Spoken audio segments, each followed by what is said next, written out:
Hey guys, tonight we're trading your cozy bed for a swaying camel saddle somewhere in the vast, golden expanse of the Sahara.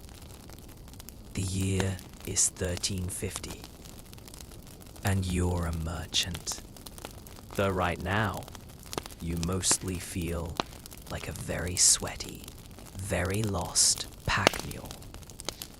The horizon shimmers with heat, and the line of grumbling camels ahead of you stretches so far it might as well be a mirage. You adjust your sweat-soaked headscarf and sigh. This is the Silk Road's less glamorous cousin, the salt route, where fortunes are made, feet are blistered, and one wrong turn means becoming a very expensive pile of bones for future archaeologists to find. So, before you get comfortable, take a moment to like the video and subscribe, but only if you genuinely enjoy what I do here. And hey, drop a comment with where you're listening from and what time it is. Is it midnight in Tokyo, 3 a.m. in Toronto, or are you, like our caravan, lost in time? Now, dim the lights. Maybe turn on a fan for that soft background hum, and let's ease into tonight's journey together. The first thing you notice, other than the fact that your camel's breath smells like a fermented date left in the sun, is the sheer scale of this operation. Hundreds of camels, each laden with salt slabs, bolts of dyed cloth, and the occasional, very disgruntled chicken in a basket.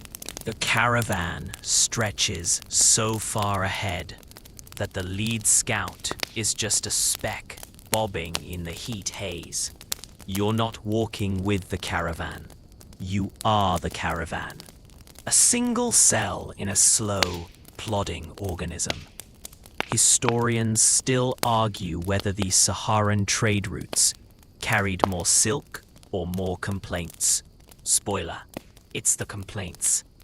Mainstream history loves to romanticize the Silk Road, but let's be real. Your average trader wasn't pondering the meaning of life. He was pondering why his left sandal kept filling with sand, and whether the guy ahead of him really needed to stop again to adjust his low. Here's a quirky tidbit. Many caravans traveled at night to avoid the blistering sun. Picture it, a moonlit procession of grumpy camels, their shadows stretching like stretched taffy across the dunes, guided only by the stars and the occasional muttered curse when someone stepped in camel dung. And speaking of dung, let's talk about the real MVP of this journey. No, not the merchants. Not even the camels, the sandals. You quickly learn that camels are the divas of the desert. Sure, they can go days without water and carry absurd amounts of cargo, but they also have the personalities of moody teenagers. 1 minute, your camel is plodding along obediently. The next, it's deciding to sit down mid-stride because it spotted a particularly interesting rock. And don't even think about rushing them. These creatures move at one speed. Eventually, the secret to their endurance lies in those iconic humps, which aren't actually water storage tanks like many think. Each hump is a dense lump of fat, nature's energy bar that slowly metabolizes during the long treks. When a camel hasn't eaten in a while, those humps actually start to shrivel and flop to the side like deflated balloons. Historians still argue whether early traders understood this biological marvel or just assumed their camels were being dramatic, which, to be fair, they often were. Here's a fun fact that never made it into the history books. The most valuable camels weren't necessarily the strongest or fastest, but the ones who spat the least. A grumpy camel could projectile vomit partially digested stomach contents up to 10 feet. A delightful surprise for anyone walking behind them. Some merchants actually kept spit logs rating their camels' temperaments, with the worst offenders relegated to carrying the smelliest cargo. The real reason you're enduring this camel-induced backache becomes clear when the caravan stops at the first major trading post. Before you stands a pyramid of salt bricks, gleaming like dirty snow in the desert sun. This isn't just seasoning, it's white gold, the economic engine that made the Sahara trade routes possible. You watch as merchants carefully chip off flakes to taste test quality, their faces wrinkling at the potent mineral tang. What seems like simple table salt to us was literally worth its weight in gold further south. In fact, historians have records of West African kingdoms trading pound for pound exchanges, salt for gold. The reason? While gold was plentiful in sub-Saharan Africa, salt was scarce and absolutely vital for food preservation in tropical climates. Some particularly pure salt slabs even became a form of currency themselves, passed from hand to hand like edible coins. Here's the quirky detail your history teacher never mentioned. The best salt came from mines so deep underground that workers reportedly developed superstitions about the salt spirits. Miners would leave little offerings of dates or nuts in freshly dug tunnels, whispering prayers to the walls. Some particularly superstitious traders refused to transport salt mined on Fridays, convinced it would bring bad luck to the entire caravan. Historians still argue whether the famous silent trade between North African merchants and West African gold producers actually happened as described. The story goes that merchants would leave their salt and goods at a designated spot, retreat, and let local traders take what they wanted while leaving gold in exchange, all without a single word spoken. While this makes for a great story, some scholars think it was probably more of a romanticized explanation for complex trade negotiations happening through interpreters. As you watch workers load salt bricks onto protesting camels, who clearly think this is beneath them, you realize each one represents someone's sweat, blisters, and possibly tears back in the mines. The caravan master barks orders as the balancing act begins. Too much weight, and the camels rebel. Too little, and the trip isn't profitable. It's a delicate dance of economics and camel psychology that will repeat at every trading post across the desert. As the caravan pushes deeper into the desert, You notice a wiry old Berber man walking barefoot across scorching sand without flinching. This is your Akabir, the caravan's navigator. While everyone else sweats and squints, he moves with eerie confidence, periodically kneeling to let sand trickle through his fingers like a human GPS. His secret? Reading the desert like you'd read a book. If books were made of dunes, wind patterns, and the occasional suspicious rock. Mainstream history focuses on compasses and sextants, but Saharan navigation was an art form, passed down through generations. Your Akabir can apparently tell direction from how sand grains pile against a particular bush, or which side of a dune has slightly darker sand. The most skilled could allegedly smell approaching oases, claiming the air carried faint traces of moisture and fig trees hours before they came into view. Here's the bizarre tidbit. Some navigators used sand divination, interpreting patterns in wind-blown dunes like tea leaves. There are accounts of them burying their faces in hot sand to listen for underground water, which modern science suggests might actually work. Low-frequency vibrations can indicate aquifers. One 14th century traveler wrote about a guide who insisted on navigating by camel urine trails. Apparently, the animals instinctively angled themselves certain ways when relieving themselves.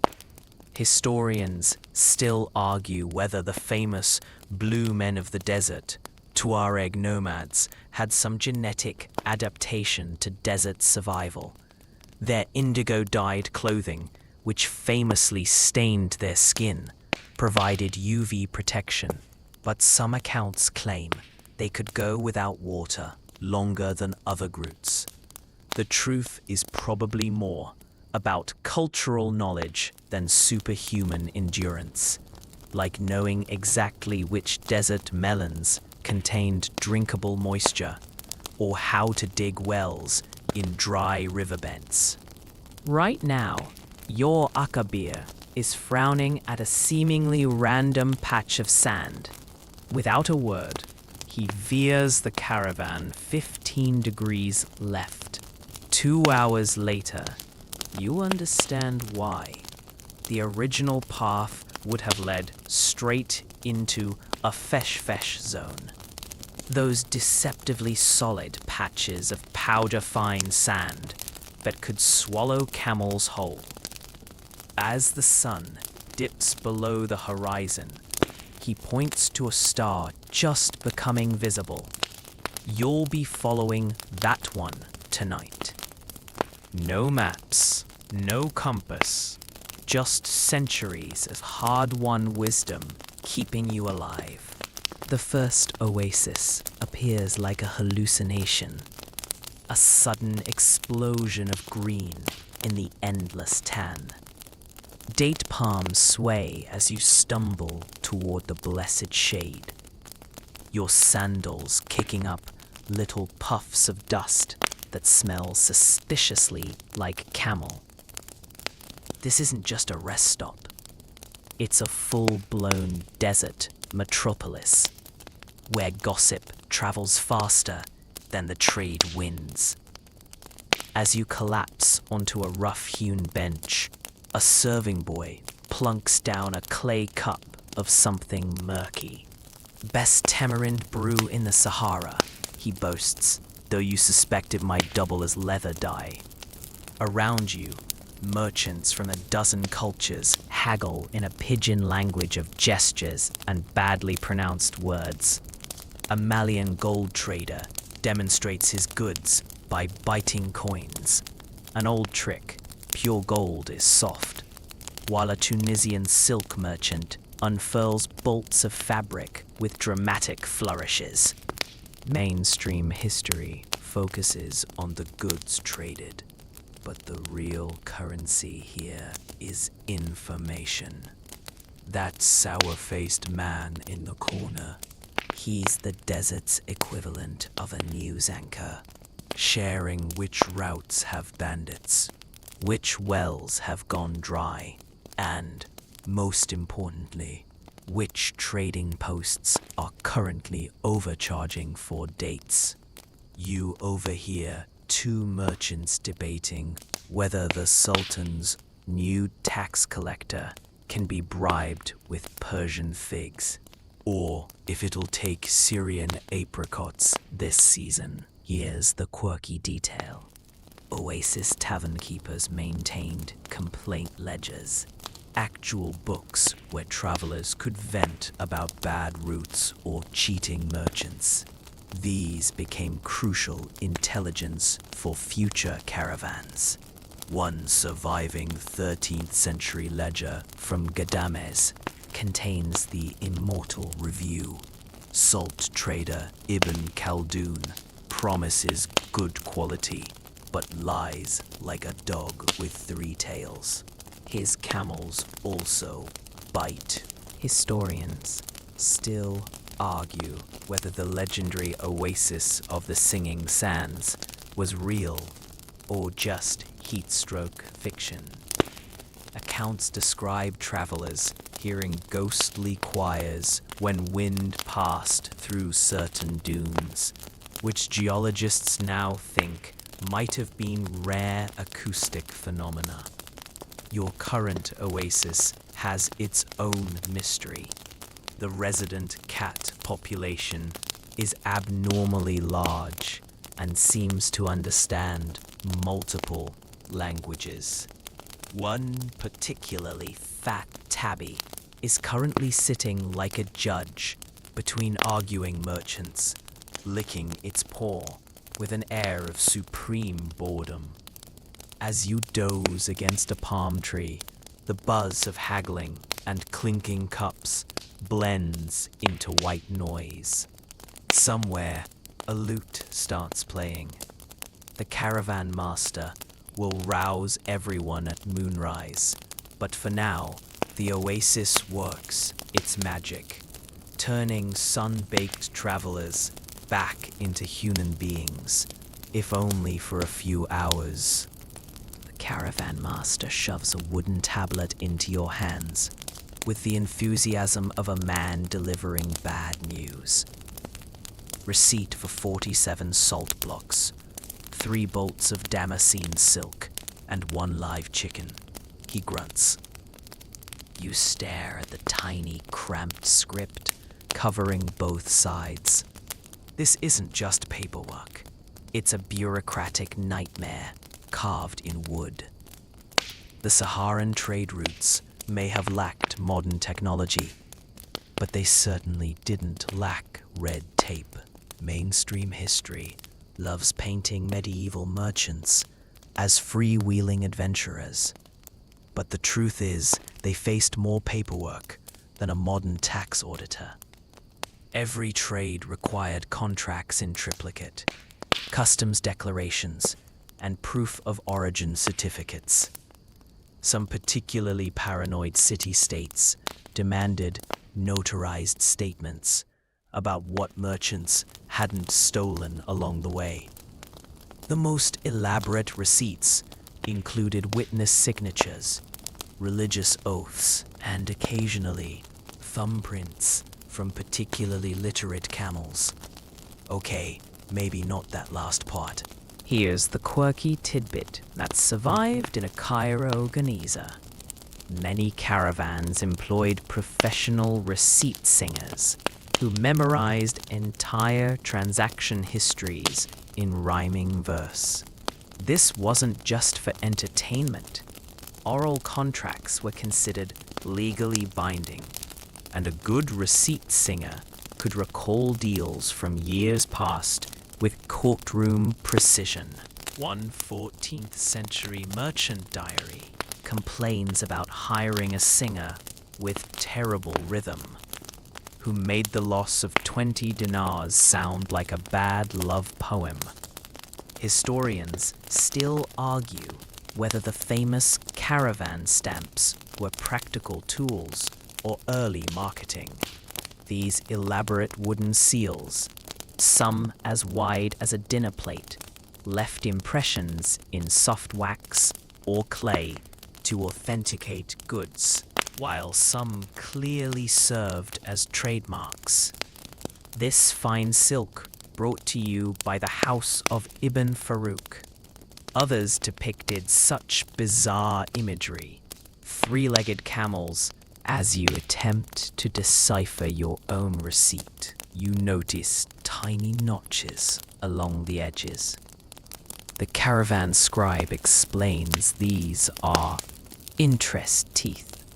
Each groove represents a day's delay in payment, with deeper cuts for higher interest rates. It's an entire financial system carved in wood. And you suddenly understand why some camels carried special boxes just for document storage. The scribe pats his writing kit lovingly. Inside are reed pens, soot-based ink, and a small knife for editing unfavorable terms when no one's looking. The whispered warnings about sand pirates seemed exaggerated until you spot the suspicious dust cloud on the horizon. The caravan tenses like a camel sensing rain. But then someone mutters, "It's Tuesday," and suddenly everyone relaxes. You're about to learn the desert's most peculiar bandit scheduling quirk. Mainstream history portrays Saharan raiders as constant threats, but even thieves had their routines. Tuesdays were notoriously bad raiding days across multiple cultures, not for any spiritual reason, but because that's when the worst local wine was delivered to oasis taverns. Bandits, who normally struck like ghosts across the dunes, would instead be found nursing hangovers behind rocks, groaning about poor life choices. One 12th century merchant's journal actually lists Tuesday as the safest travel day. Allah be praised for terrible date wine. Here's the bizarre detail. Some raider groups followed strict ethical codes worthy of modern unions. The Blue Veils gang only robbed between sunrise and noon, took exactly half of any goods using specially marked measuring rods, and always left enough supplies for victims to reach the next oasis. Their leader famously returned a stolen Quran with an apology note, though historians found the accompanying demand for a finder's fee less noble. Historians still argue whether the legendary phantom caravans were bandit tricks or desert mirages. Accounts describe merchants seeing entire ghostly trade processions, complete with sounds and smells, that vanished upon approach. Modern explanations range from heat hallucinations to elaborate robber decoys using mirrors and staged voices. Your current caravan scout swears he once saw a floating camel that turned out to be a very clever thief dangling a dummy from a kite. As your group passes through a narrow canyon, prime ambush territory, the guards relax upon finding crude drawings scratched into the rock. These turn out to be the desert's version of Yelp reviews for bandits. A stick figure merchant giving thumbs up, followed by what's either a raider's name or a bad drawing of a lizard. The caravan master nods approvingly. This group takes bribes in raisins rather than silver, and everyone prefers doing business on an empty stomach. A peculiar scent cuts through the usual desert aromas of hot leather and camel sweat. Something floral, intoxicating, and absurdly expensive. You've reached the perfume traders section of the caravan, where tiny vials of liquid gold sway gently in padded saddlebags. This isn't just fragrance. It's the original chemical warfare of social climbing, where a single drop could declare your wealth louder than a shouting herald. Mainstream history remembers the Saharan trade for salt and gold, but the real luxury items were these bottled essences. The most coveted, jasmine from Damascus, so precious that merchants measured it with ostrich eyelash balances capable of detecting 1/100th of a grain. A thimbleful could buy a decent house in Cairo, which explains why the perfume master here has the paranoid demeanor of someone guarding nuclear codes. His donkey carries a special shock-absorbing litter lined with lamb. Here's the quirky tippet. Perfume authentication involved some bizarre rituals. Buyers would test purity by rubbing a drop on their hand and letting a clean-bred dog sniff it.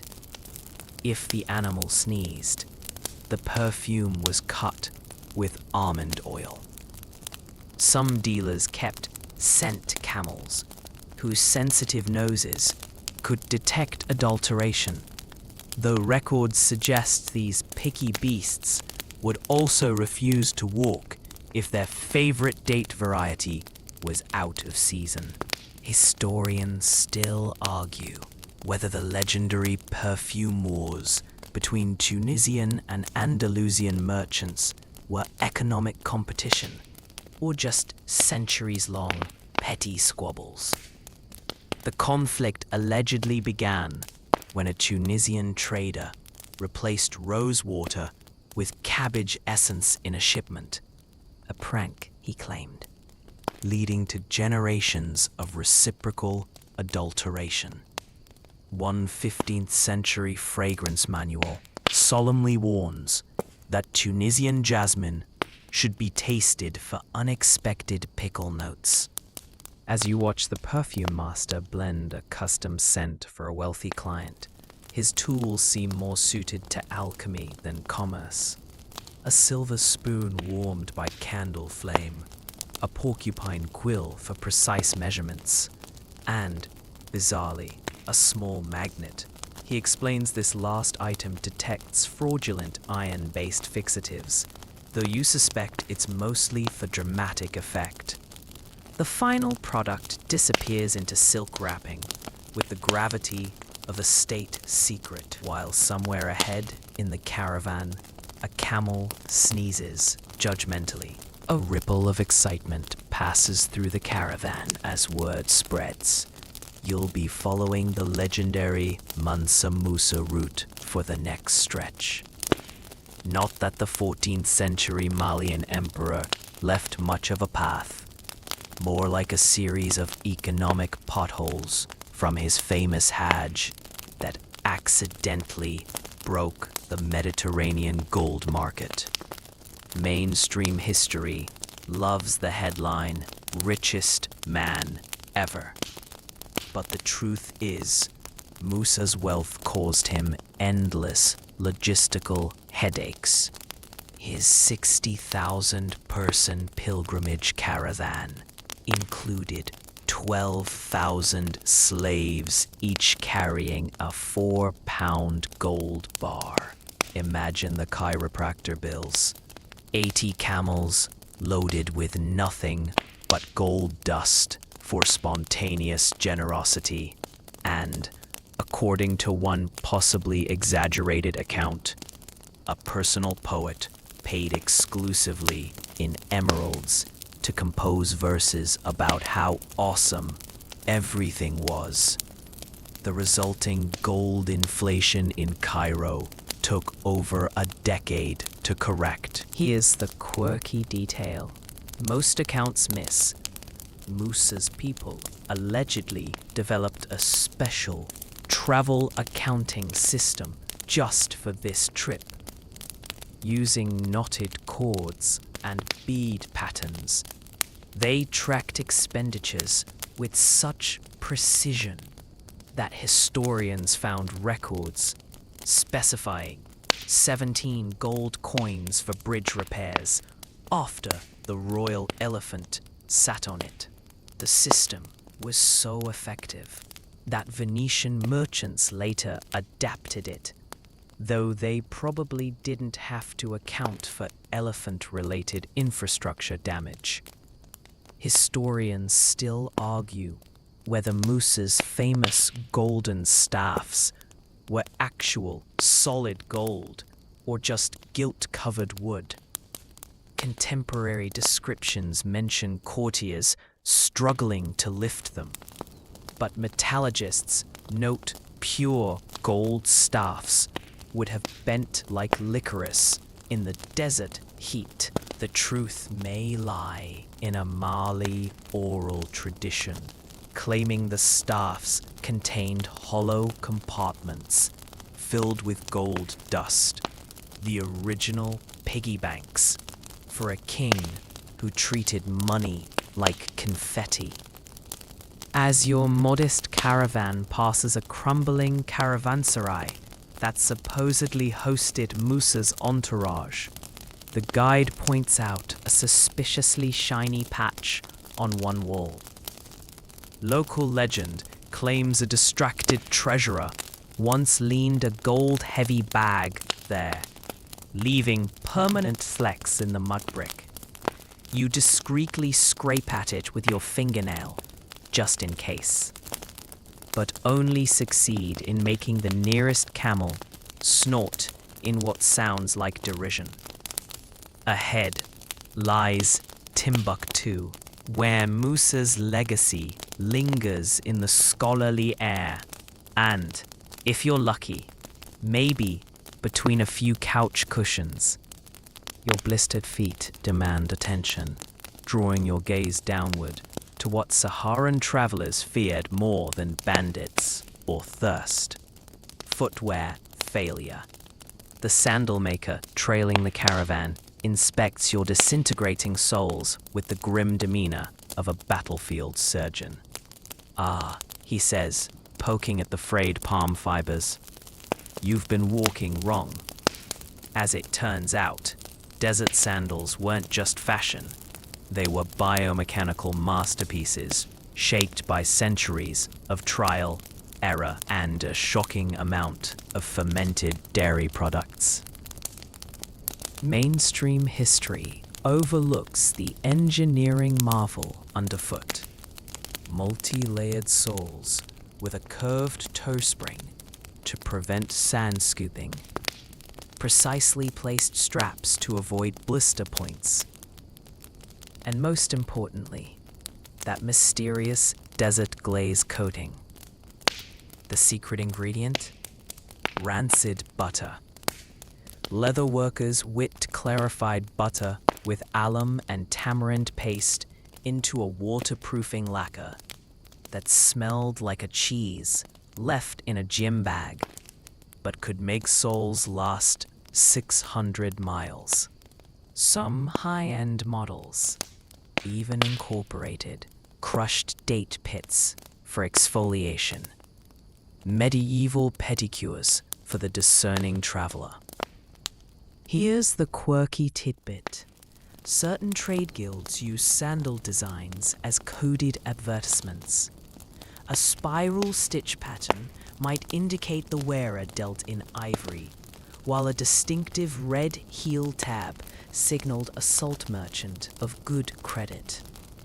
One recently discovered sandal from Sigil Masa bears what appears to be the ancient equivalent of a kick-me sign.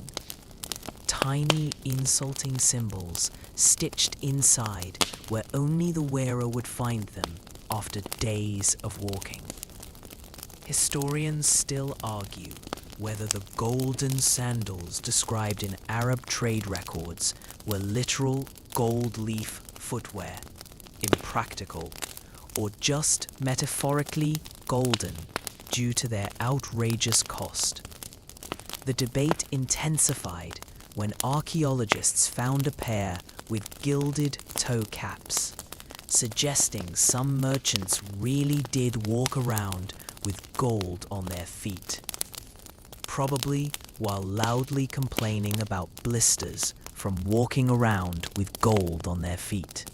As the sandal maker slavers a fresh coat of that pungent butter glaze onto your repaired footwear, he shares the desert's ultimate wisdom. Good sandals should feel like they're not there.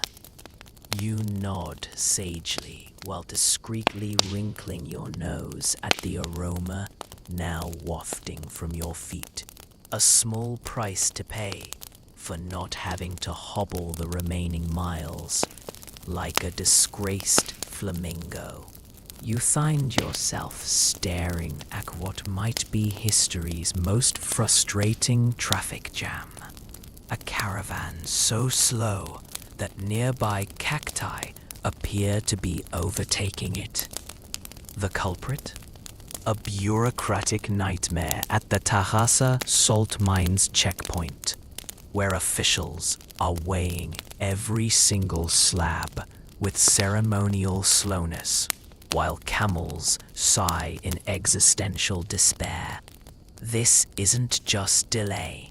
It's the Sahara's original lesson in patience, where soon could mean sunset or next Thursday. Mainstream history focuses on the grand sweep of trans-Saharan trade, but the reality was more like watching paint dry. If paint occasionally got up to argue about tax exemptions, records show some caravans took longer to cross the desert than it took Marco Polo to reach China, averaging a blistering 2 miles per hour on good days. The worst bottlenecks happened at toll stations, like this one, where clerks consulted handwritten registers older than their grandparents to determine whether your salt blocks qualified for the partial moisture discount of 1327. Here's the quirky detail that survived in a merchant's diary. Experienced travelers played a desert version of chess called Siga during these delays, using camel droppings as makeshift pieces. The game could last for days, with players casually making moves whenever they passed the board. One account describes a match that continued across 3 different oases over 2 months, ending when a sandstorm finally blew away the queen, which was actually a particularly round piece of dried dung. Historians still argue whether the legendary 300-year traffic jam was exaggeration or a counting error. The story goes that one Byzantine silk shipment got so delayed. As you watch the salt inspectors debate whether to measure a particular slab vertically or horizontally, a controversy that apparently requires consulting 3 different leather-bound ledgers, the caravan storyteller begins yet another rendition of the tortoise who outran a caravan. The children laugh, the camels doze, and you realize this is the Sahara's secret rhythm. Hurry up and wait, beneath a sun that couldn't care less about schedules. A flutter of camel hair tassels catches your eye as the caravan master adjusts his headscarf. A seemingly casual gesture that actually broadcasts volumes to those who know the code. That teal fringe means he's carrying indigo dye. The specific knot at his left temple warns of bandit sightings 3 days back. You're witnessing the Sahara's original emoji system, where every twist and tuft conveyed vital information without a single spoken word. Mainstream history overlooks these textile semaphores, but they were crucial for cross-cultural trade. Berber guides could read a Tuareg's shoulder tassels like a weather forecast, while Sudanese merchants interpreted hem stitches as credit ratings. The most elaborate codes appeared on the famous silent trade veils, layers of patterned cloth that simultaneously advertised goods, haggling terms, and whether the wearer would accept figs as payment. 2 stripes meant only if they're the good Syrian ones. Here's the quirky tidbit. Certain wealthy traders employed tassel interpreters, slaves trained from childhood to memorize hundreds of fabric codes. One 14th century account describes a particularly gifted interpreter who could allegedly deduce a merchant's hometown and approximate net worth just from how his donkey's ear wraps were folded. These human databases were so valuable that some contracts included tassel reading clauses. Losing one in a sandstorm could bankrupt a trading house. Historians still argue whether the mysterious blue knots found on excavated Saharan textiles were practical markers or spiritual protection. Some fragments show intricate threadwork resembling eyes or snakes, possibly meant to ward off the eagle eye during dangerous crossings. Your caravan's cloth seller demonstrates how twisting indigo-dyed threads in specific patterns creates hidden symbols, then winks as he reties his sash to jokingly declare himself open to bribes in honey. As the day wears on, you start noticing these silent signals everywhere. The flower seller's distinctive sleeve loops, indicating grain quality. The slave guard's grim-faced adjustment of his belt tassels to high alert after spotting suspicious tracks. It's an entire information superhighway woven in wool and camel hair, humming along beneath the chatter and clanging camel bells. The original dark web, literally woven in shadows beneath desert sun. The desert nights have grown quieter lately. Fewer camel bells, fewer watchmen's songs echoing across the dunes. Then one morning, you wake to find the rear scout standing frozen beside a set of tracks that simply vanish. No scattered goods, no signs of struggle, just an abrupt end to the trail. As if the earth opened up and swallowed 3 camels and their drivers whole. The veterans exchange glances.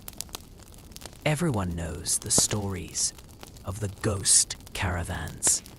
Mainstream history chalks most disappearances up to sandstorms or bandits, but the Sahara has always bred supernatural explanations. There's the legendary Vanished 40, a salt caravan that reportedly blinked out of existence near the Tanis Roof Basin, leaving only a single miraculously preserved water skin. Or the Singing Lost of Mauritania, whose bells some travelers claim to hear during particularly still nights. Your current guide mutters about jinn markets, hidden bazaars where phantom merchants trade goods that won't disappear until you try to spend them. Here's the quirky historical detail. Some caravans actually packed anti-ghost kits containing iron nails believed to repel spirits, salt circles for sleeping in, and most puzzlingly, onion garlands. A Genoese merchant's diary explains that the onion stink confuses lost souls seeking living breath. Though you suspect this might have been an excuse for medieval breath masks. The kits often included carefully misdrawn maps, the logic being that evil forces would follow the errors while the real caravan escaped. Historians still argue whether the infamous 1348 disappearance involved actual supernatural forces or just really bad map making. That year, an entire 300 camel caravan vanished between Ghadames and Timbuktu, only for fragments of their goods to surface decades later in markets thousands of miles apart. The most credible theory suggests they took a wrong turn into what's now Algeria. But that doesn't explain the caravan slave who reportedly turned up in Constantinople, swearing blind they'd only traveled 3 days. As your group cautiously skirts the area where the tracks disappeared, the caravan master orders everyone to tie blue cloth strips to their packs, a traditional ward against getting misplaced by desert spirits. Up ahead, a vulture circles lazily over nothing in particular, whether the work of jinn, bandits, or the Sahara herself reclaiming her due. The message is clear. Some routes are meant to stay lost.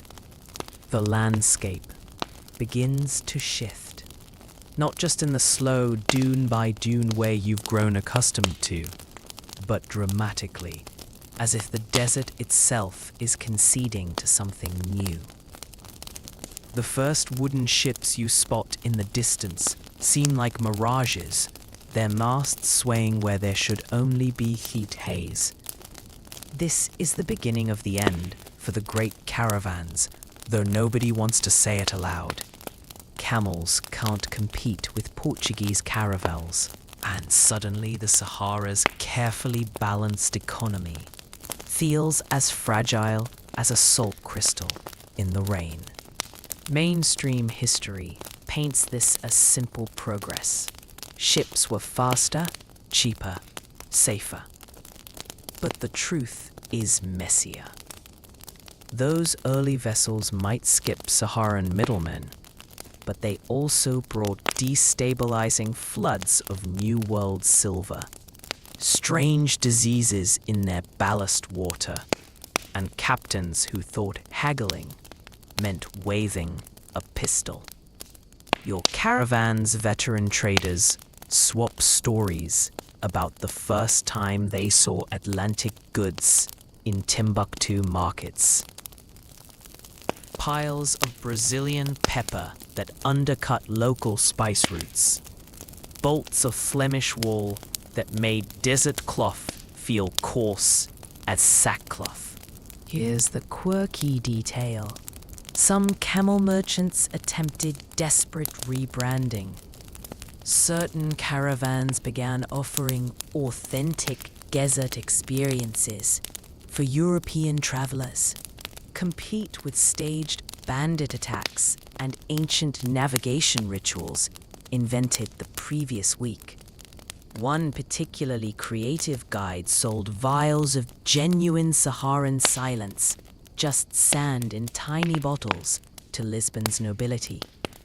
The fad for camel rides with real nomads briefly revived some routes, though accounts suggest the nomads found their new clients baffling. Why does the Frankish man keep asking if we've seen the pyramids? We're 8 months west of Egypt, and then from. Historians still argue whether the last great caravan, a 1697 salt procession from Tawadeni to Marrakesh, knew it was the end of an era. The route's final master kept meticulous records, shilling dwindling profits, yet pressed on with ceremonial stubbornness. When his camels finally limped into the city, merchants were too busy haggling over Dutch textiles to notice. Some say he quietly sold his remaining salt to a soap maker and opened a tea house, though a few stubborn old traders insisted they saw his ghost leading phantom camels along moonlit dunes for decades after. As your own caravan approaches its final destination, the mood is bittersweet. The camel drivers polish their bells extra bright. The scribes carefully recopy fading waybills, and even the grumpiest pack animals seem to walk with unusual dignity. A desert whispers at your back. Not goodbye, but remember. The ships may have won, but the sands always reclaim everything in time. The last campfire of the journey crackles under a sky so star-crowded it looks like spilled salt on black silk. Around you, the caravan prepares for dispersal. Traders counting final profits, camel drivers singing their animals' praises, and discreetly checking which ones might be pregnant for next season's business. The air smells of wood smoke and that peculiar Saharan nighttime chill that seeps into your bones like forgotten history. This isn't really an ending. It's a pause between footsteps, one set of tracks waiting to be buried so new ones can form. Mainstream history books would now list dry statistics about tonnage and trade routes. But the truth lives in these quiet moments. The way the salt merchant's son practices his father's haggling gestures with comical solemnity. How the elderly scribe repacks his ink pots with ritual care, though everyone uses paper now. Even the camels seem to sense the shift, their usual complaining replaced by a strange calm as they nuzzle at the last of the fodder. Here's the final quirky truth. Some caravan routes never truly died. Modern Tuareg truckers still follow ancient paths across the desert. Their GPS units set to waypoints named for thousand-year-old wells. Satellite images show their tire tracks overlapping perfectly with old camel trails. The same curves around dune seas, the same cautious approaches to oases. The cargo has changed. Solar panels instead of salt, cheap sneakers instead of silk. But the rhythm remains. Load, travel, rest, repeat, beneath the same stars that guided the Akabir navigators. Historians will always argue about what really sustained the trans-Saharan trade. Was it gold? Grit? Pure stubbornness? But tonight, as the fire burns low, the answer seems simple. It was people willing to walk. People who looked at 1,000 miles of scorching nothingness and saw possibility. People who understood that sometimes the longest roads lead not to riches, but to who you become along the way. The wind rises, scattering embers toward the North Star. Somewhere out there, another caravan is forming. Maybe of trucks, maybe of dreams, but that's a story for another night. For now, let the fire fade. Let the camels sigh. Let the endless sky hold you gently in the cradle of history. Still